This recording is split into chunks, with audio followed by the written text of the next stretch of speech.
We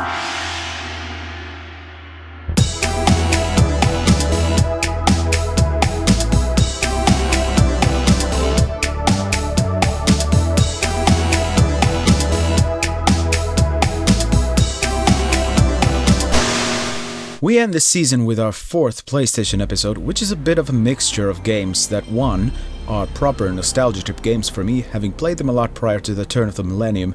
2, I saw and tried out back in the day, but have less nostalgia for, yet I have them in my collection. And 3, I bought them well after the turn of the millennium, but I revisit them surprisingly often. One game belonging to the first group is Twisted Metal 2, which was released as Twisted Metal World Tour here in Europe, and this was the first of many sequels to one of the most classic vehicular combat games ever. This game I used to play quite a lot with my longtime friend and gaming colleague SJ, who has helped me to get the multiplayer footage for many nostalgia episodes, including this one. Released in 1996 by Sony, Twisted Metal 2 was still released prior to the likes of Carmageddon and Interstate 76, but being a console game by design, the experience is more arcade-like and more akin to Destruction Derby than any of the other mentioned.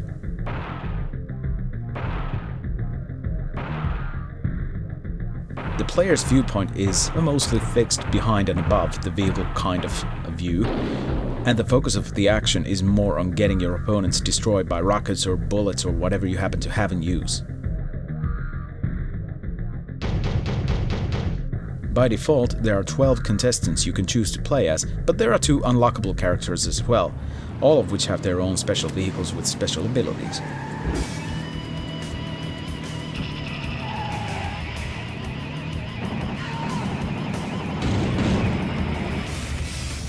That alone would have been enough to make Twisted Metal 2 a memorable experience, but with the battles taking place all over the world in familiar locations, and having a great heavy metal soundtrack to give the finishing touches, it was an epic game at the time, and well deserving of the hours we spent with it.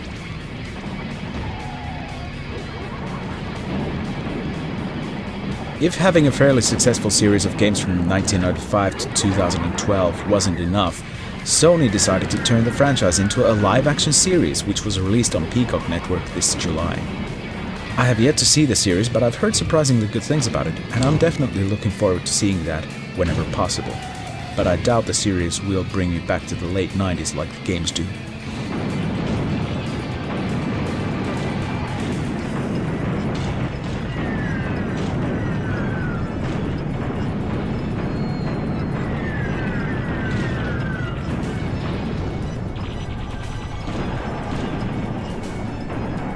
A game belonging to the first 2 groups I mentioned earlier is Tomb Raider.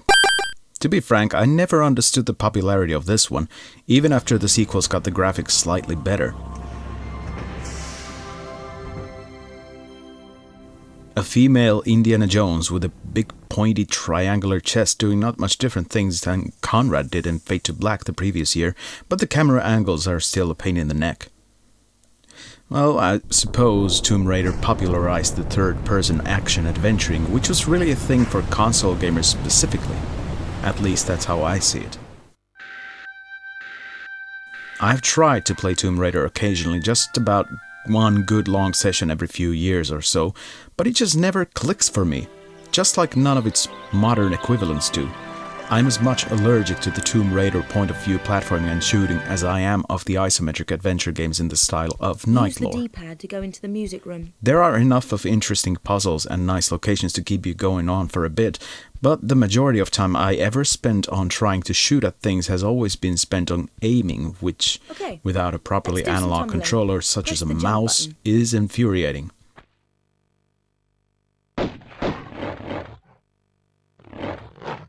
Also, trying to land difficult jumps and grabbing onto ledges is not the easiest thing in the world to do when you can never really see exactly where you or the aimed platform are.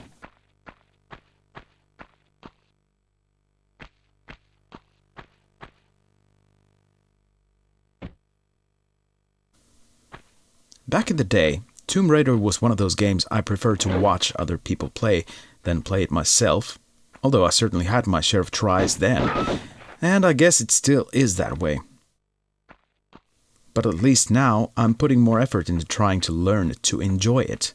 It's just one of those games that you must have in your collection if you're a collector, so you might as well make the best of it once you do.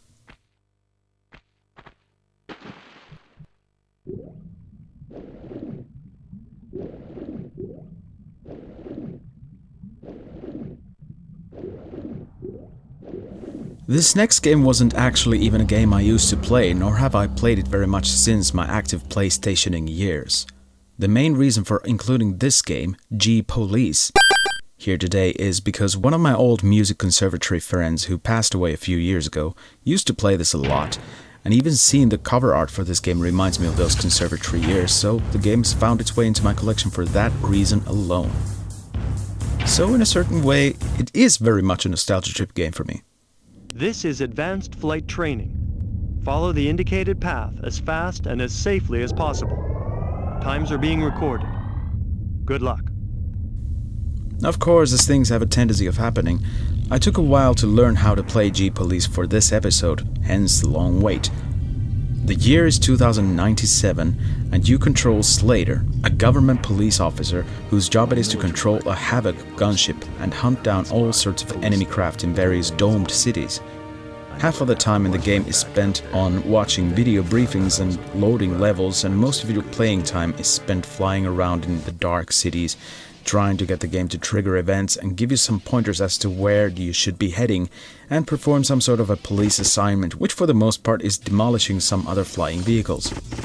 The Havoc is pretty easy to control once you figure out the buttons in your controller and how the compass works, although you need to have your thumbs calibrated for analog stick usage.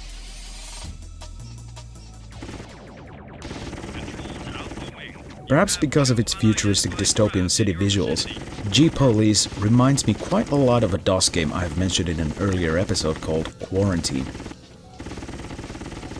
Playing G-Police is a completely different thing though, so it's a good game in its own right and a rare example of a combat flight simulator, and a futuristic one at that I remember having enjoyed watching while another person played it. Control to Alpha Wing. Scan the containers for illegal arms. So for the sake of paying tribute to my belated friend, here's a bit of gameplay footage of G-Police combined with a bit of music he wrote and we recorded in conservatory.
There weren't too many platforming games released on the PlayStation that I could claim to have enjoyed, but the 1995 Ubisoft classic called Rayman was one of the very few representatives of the genre that I managed to put a few hours into.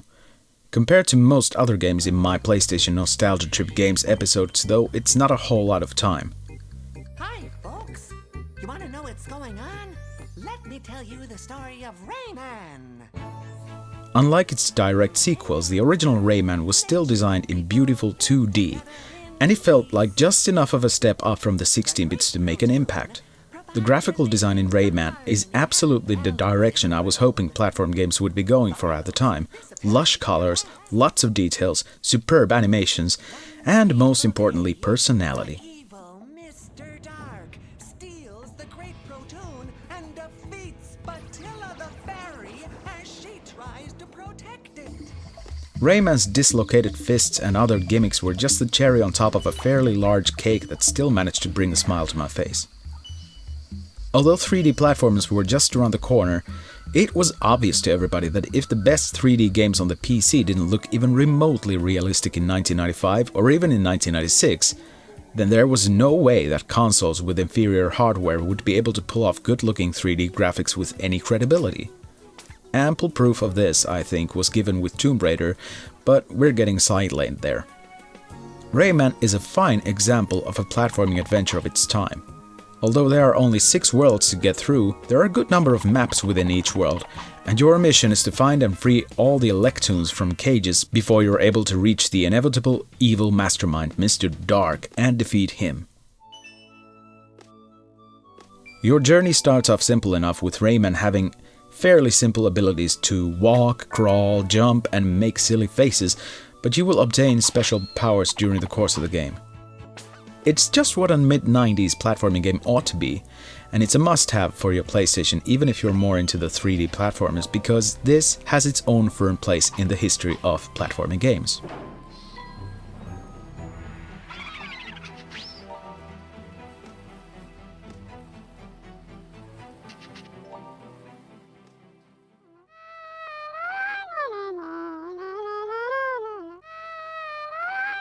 The last game for today, and indeed for this series of my Nostalgia Trip games, is a quirky little stealth-flavored puzzle platformer game in the world of Looney Tunes called Sheep, Dog and Wolf from Infogrames 2001.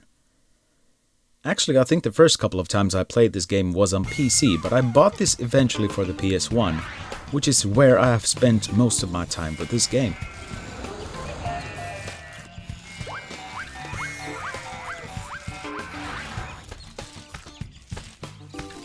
One of the lesser-known Looney Tunes couples is Ralph Wolf and Sam Sheepdog, who only appeared in 7 animated short films, although Ralph Wolf bears an uncanny resemblance to Wile E. Coyote. The premise in all these cartoons is really that the wolf and the sheepdog are just doing their jobs, and the idea is further exploited by having a punch-in timer, which both characters use to arrive to work and leave.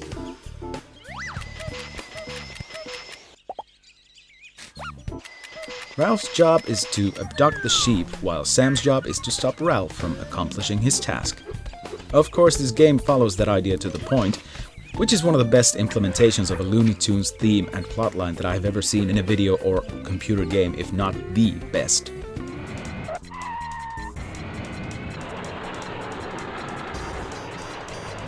To make the Looney Tunes thing more obvious, other familiar characters are scattered into the game here and there, such as Elmer Fudd, Roadrunner, and Daffy Duck, who is acting as the host of this entire Looney extravaganza. If you don't want to be seen by Sam Sheepdog, here's some free advice. First, when you see this icon appear, it means that you are close to Sam's area. Also, as you might expect, many Acme products are present in the game, which you can mail order to use in your missions. Even after over 20 years, Sheepdog and Wolf, or if you're an American, Looney Tunes Sheep Raider, is one of the best Looney Tunes based games around, and it's a game you should have in your collection, whether it's the PC or the PlayStation version.